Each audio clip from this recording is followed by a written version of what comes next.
السلام عليكم ورحمه الله وبركاته. ازيكم حبايبي؟ عاملين ايه؟ كل سنه وانتم طيبين ورمضان كريم علينا وعلى الامه الاسلاميه جميعا يا رب. النهارده بقى فطار اول يوم رمضان، هنعمل مع بعض اكله حلوه كده ونشوف فطارنا هيبتدي بايه. الفطار النهارده ملك السفره النهارده فخده ديك الرومي، وتقدري تعملي التتبيله ديت على الديك كامل لو انت عندك عزومه ولا حاجه.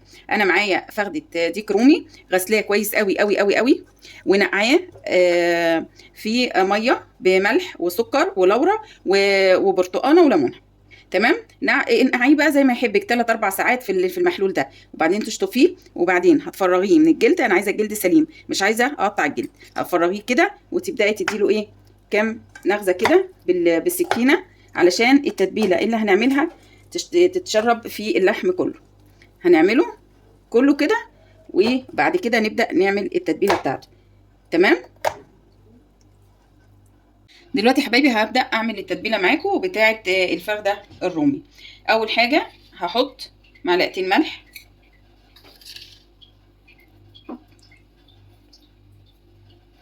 هحط معلقة مستردة، معلقتين من الصويا صوص، معلقتين باربيكيو. هبدأ احط كمان معلقتين من باربيكيو صوص، وهحط معلقتين دبس رمان، معلقتين من دبس الرمان، وهبدأ احط التوابل بتاعتي. اهم حاجة عندي في التتبيلة دي زعتر على روزماري. هحط معلقتين صغيرين بتوع التوابل، زعتر على روزماري، معلقة بابريكا، معلقة من التوابل المشكلة، ومعلقة فلفل اسود، ومعلقة من الثوم البودر، وكمان هحط معلقتين صلصة عشان تعزز معايا اللون والطعم، وهحط كوباية مية بصل وكوباية عصير برتقال. طبعا البصل تبشريه بالمبشرة وتعصريه كويس جدا، مش عايزة فيه تفل خالص، لان انا عايزة الخلطة دي سلسة كده، ما يكونش فيها اي حاجة تبان، عشان انا عايزة اللون في النهاية يديني لون كويس. هقلب بقى التتبيلة بتاعتي كويس قوي، ونبدأ نتبل بيها. هنضيف معلقتين من الزيت عشان يلمعوا معايا الفخدة ويدوها لون حلو كده. تمام. الخلطة بتاعتي زي الفل. في المرحلة دي تقدري تدوقي وتظبطي الملح بتاعك. طبعا الملح حسب وزن الفخدة بتاعتي كبيرة، فعشان كده انا حاطة معلقتين ملح. لو اقل يعني كيلو هياخد معلقة ملح.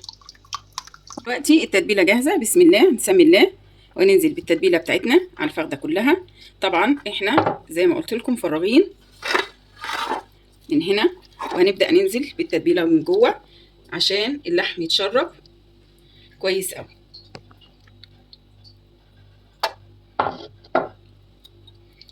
ندلك كده بالتتبيلة عشان اللحم بتاعي يتشرب ويبقى طعمه حلو. من ورا كمان هسيبها بقى في التتبيلة. ممكن تعمليها من بالليل، ممكن تعمليها لما تصحي الصبح، براحتك. كل ما هتقعد في التتبيلة كل ما هتاخد طعم احلى، وهيبقى طعمها جميل جدا.